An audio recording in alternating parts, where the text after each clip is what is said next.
Você está ouvindo Devocional Robert Murray M'Cheyne.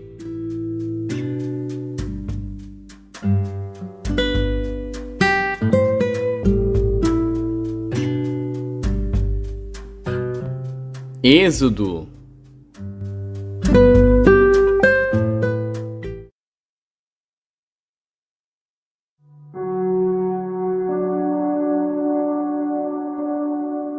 Êxodo, capítulo 19. Ao terceiro mês da saída dos filhos de Israel da terra do Egito, no mesmo dia chegaram ao deserto de Sinai, porque partiram de Refidim e entraram no deserto de Sinai, onde se acamparam. Israel, pois, ali se acampou em frente ao monte. E subiu Moisés a Deus, e o Senhor o chamou do monte, dizendo: Assim falarás à casa de Jacó, e anunciarás aos filhos de Israel: Vós tendes visto o que fiz aos egípcios, como vos levei sobre asas de águias e vos trouxe a mim. Agora, pois, se diligentemente ouvirdes a minha voz, e guardardes a minha aliança, então sereis a minha propriedade peculiar dentre todos os povos, porque toda a terra é minha. E vós me sereis um reino sacerdotal e o povo santo. Estas são as palavras que falarás aos filhos de Israel. E veio Moisés e chamou os anciãos do povo e expôs diante deles todas estas palavras que o Senhor lhe tinha ordenado. Então todo o povo respondeu a uma voz e disse: Tudo o que o Senhor tem falado, faremos. E relatou Moisés ao Senhor as palavras do povo. E disse o Senhor a Moisés: Eis que eu virei a ti numa nuvem espessa, para que o povo ouça, falando eu contigo, e para que também te creiam eternamente. Porque Moisés tinha anunciado as palavras do seu povo ao Senhor. Disse também o Senhor a Moisés: Vai ao povo, e santifica-os hoje e amanhã, e lavem eles as suas roupas, e estejam prontos para o terceiro dia. Porquanto, no terceiro dia, o Senhor descerá diante dos olhos de todo o povo sobre o monte Sinai. E marcarás limites ao povo em redor, dizendo: Guardai-vos, não subais ao monte, nem toqueis o seu termo. Todo aquele que tocar o monte certamente morrerá. Nenhuma mão tocará nele, porque certamente será apedrejado ou asseteado. Quer seja animal, quer seja homem, não viverá. Soando a buzina longamente, então subirão ao monte. Então Moisés desceu do monte ao povo e santificou o povo, e lavaram as suas roupas. E disse ao povo: Estai prontos ao terceiro dia, e não vos chegueis à mulher. E aconteceu que ao terceiro dia, ao amanhecer, houve trovões e relâmpagos sobre o monte, e uma espessa nuvem, e um sonido de buzina muito forte, de maneira que estremeceu todo o povo que estava no arraial. E Moisés levou o povo fora do arraial ao encontro de Deus, e puseram-se ao pé do monte. E todo o monte Sinai fumegava, porque o Senhor descera sobre ele em fogo, e a sua fumaça subiu como fumaça de uma fornalha, e todo o monte tremia grandemente. E o sonido da buzina ia crescendo cada vez mais. Moisés falava, e Deus lhe respondia em voz alta.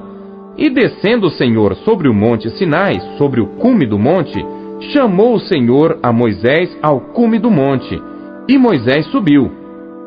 E disse o Senhor a Moisés: Desce, adverte ao povo que não traspasse o termo para ver o Senhor, para que muitos deles não pereçam.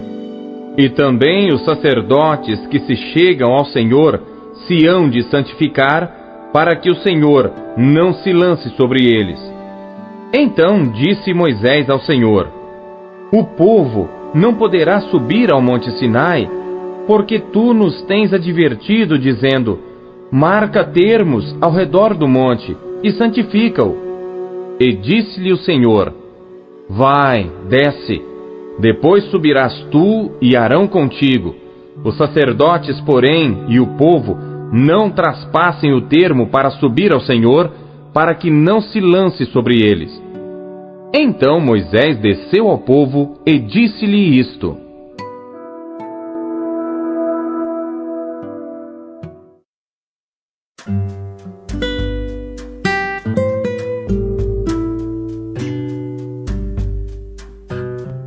Lucas.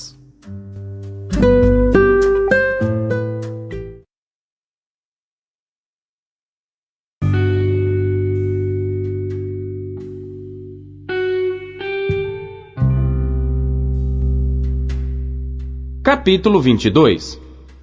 Estava, pois, perto a festa dos ázimos, chamada Páscoa, e os principais dos sacerdotes e os escribas andavam procurando como matariam, porque temiam o povo. Entrou, porém, Satanás em Judas, que tinha por sobrenome Iscariotes, o qual era do número dos 12.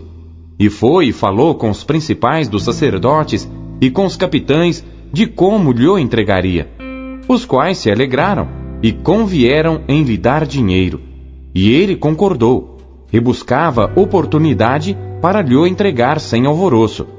Chegou, porém, o dia dos ázimos, em que importava sacrificar a Páscoa, e mandou a Pedro e a João, dizendo: Ide, preparai-nos a Páscoa, para que a comamos.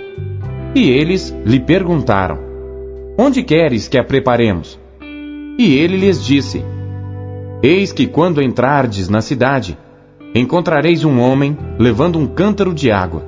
Segui-o até a casa em que ele entrar, e direis ao pai de família da casa: O mestre te diz: Onde está o aposento em que hei de comer a Páscoa com os meus discípulos?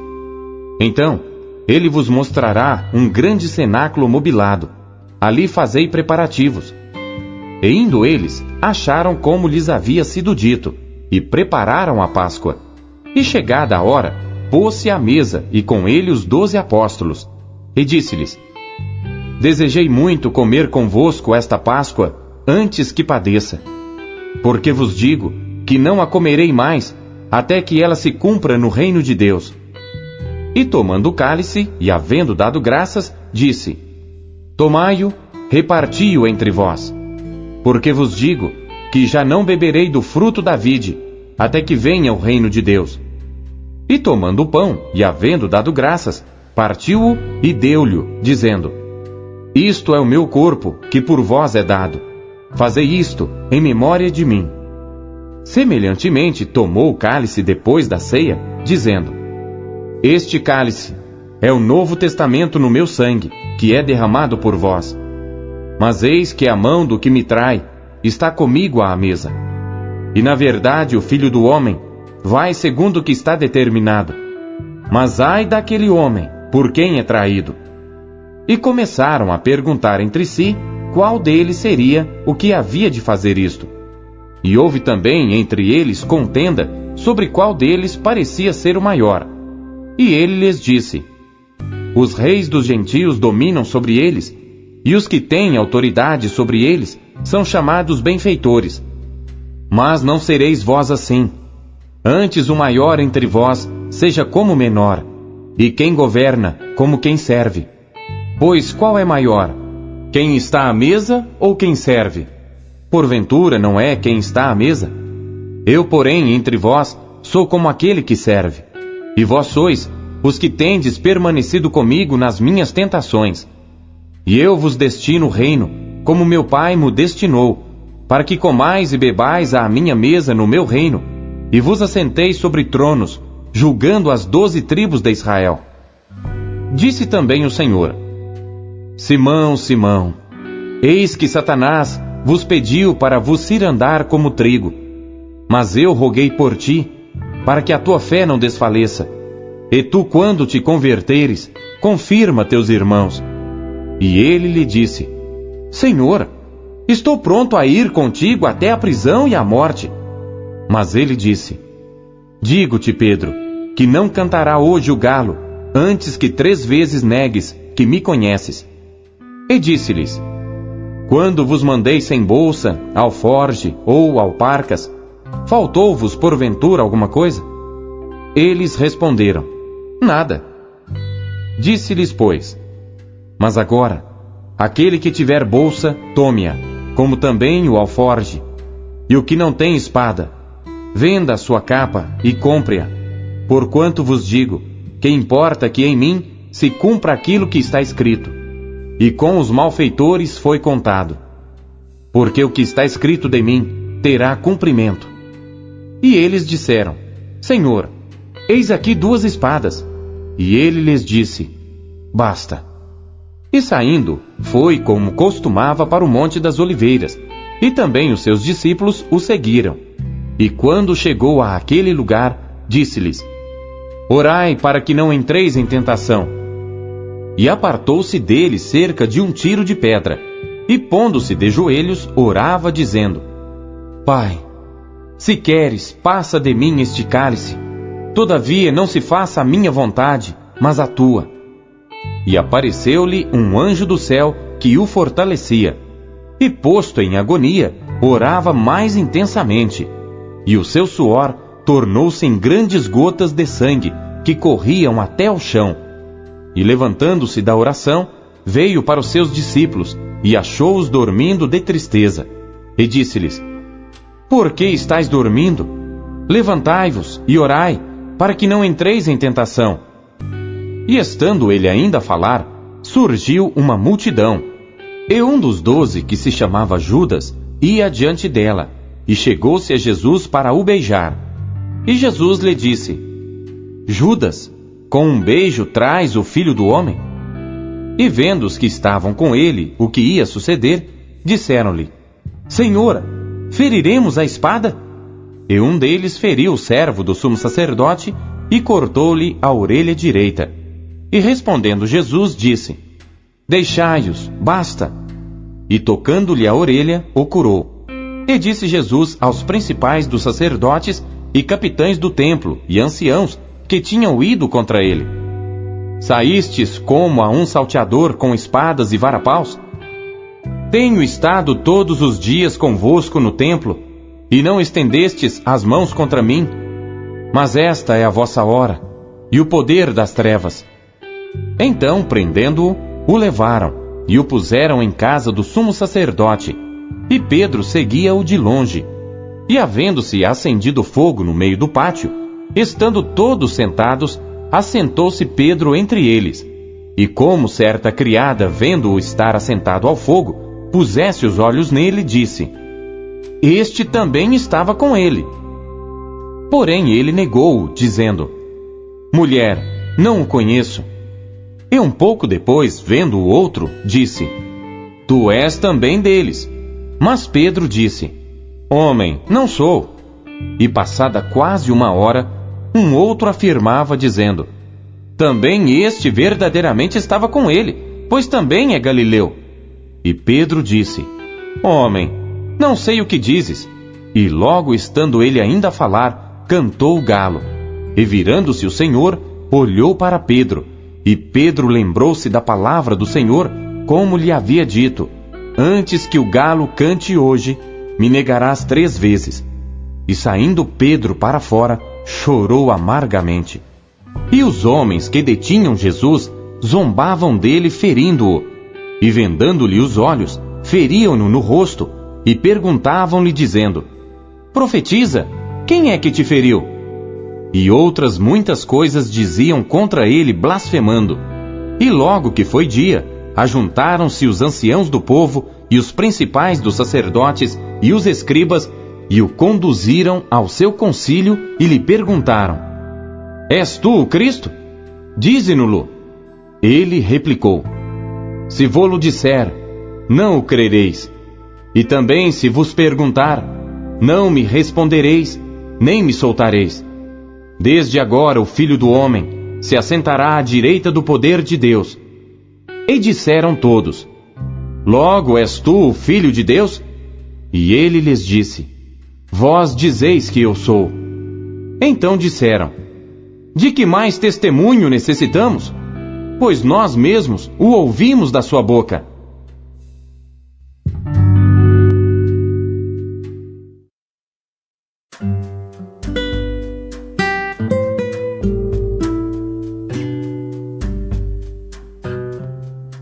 Jó.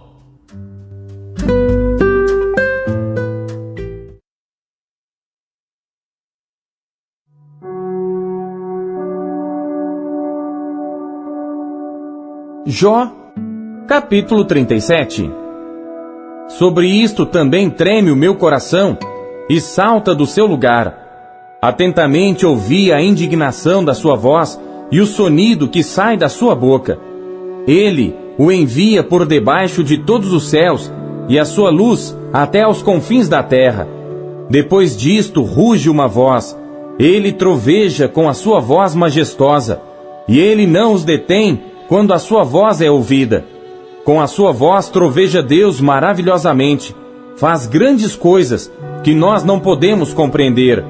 Porque a neve diz, caí sobre a terra, como também a garoa e a sua forte chuva. Ele sela as mãos de todo homem, para que conheçam todos os homens a sua obra. E as feras entram nos seus esconderijos e ficam nas suas cavernas. Da recâmara do sul sai o tufão, e do norte o frio.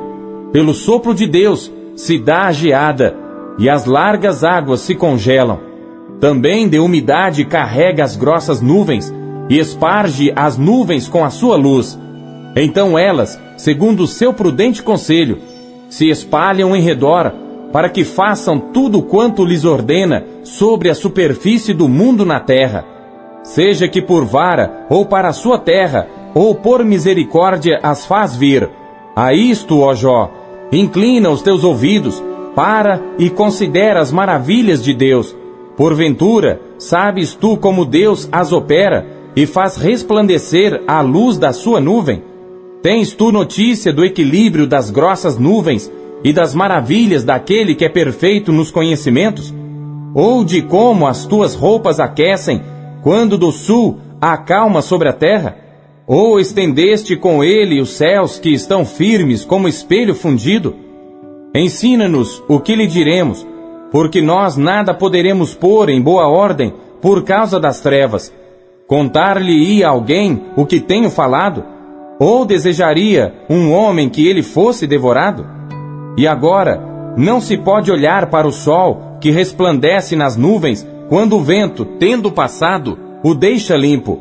O esplendor de ouro vem do norte, pois em Deus há uma tremenda majestade. Ao Todo-Poderoso não podemos alcançar. Grande é em poder, porém a ninguém oprime em juízo, e grandeza de justiça. Por isso o temem os homens. Ele não respeita os que se julgam sábios de coração.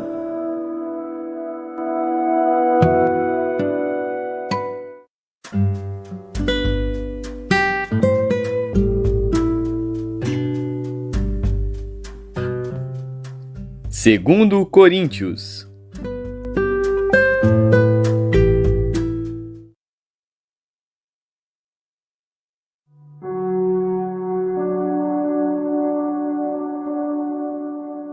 Capítulo 7. Ora, amados, pois que temos tais promessas, purifiquemo-nos de toda a imundícia da carne e do espírito, aperfeiçoando a santificação no temor de Deus. Recebei-nos em vossos corações. A ninguém agravamos, a ninguém corrompemos, de ninguém buscamos o nosso proveito. Não digo isto para vossa condenação, pois já antes tinha dito que estais em nossos corações, para juntamente morrer e viver. Grande é a ousadia da minha fala para convosco, e grande a minha jactância a respeito de vós. Estou cheio de consolação, transbordo de gozo em todas as nossas tribulações, porque mesmo quando chegamos à Macedônia, a nossa carne não teve repouso algum. Antes em tudo fomos atribulados, por fora combates, temores por dentro. Mas Deus, que consola os abatidos, nos consolou com a vinda de Tito. E não somente com a sua vinda, mas também pela consolação com que foi consolado por vós, constando-nos as vossas saudades, o vosso choro, o vosso zelo por mim, de maneira que muito me regozijei. Porquanto, ainda que vos contristei com a minha carta, não me arrependo, embora já me tivesse arrependido, por ver que aquela carta vos contristou, ainda que por pouco tempo. Agora folgo, não porque fostes contristados, mas porque fostes contristados para arrependimento, pois fostes contristados segundo Deus, de maneira que por nós não padecestes dano em coisa alguma, porque a tristeza segundo Deus opera arrependimento para a salvação, da qual ninguém se arrepende, mas a tristeza do mundo opera a morte. Porque quanto cuidado não produziu isto mesmo em vós, que segundo Deus fostes contristados? Que apologia, que indignação, que temor, que saudades, que zelo, que vingança! Em tudo mostrastes estar puros neste negócio. Portanto, ainda que vos escrevi, não foi por causa do que fez o agravo, nem por causa do que sofreu o agravo, mas para que o vosso grande cuidado por nós fosse manifesto diante de Deus. Por isso, fomos consolados pela vossa consolação, e muito mais nos alegramos pela alegria de Tito, porque o seu espírito foi recreado por vós todos. Porque, se em alguma coisa me gloriei de vós para com ele, não fiquei envergonhado. Mas, como vos dissemos tudo com verdade, também a nossa glória para com Tito se achou verdadeira. E o seu entranhável afeto para convosco é mais abundante, lembrando-se da obediência de vós todos e de como o recebestes com temor e tremor. Regozijo-me de em tudo poder confiar em vós.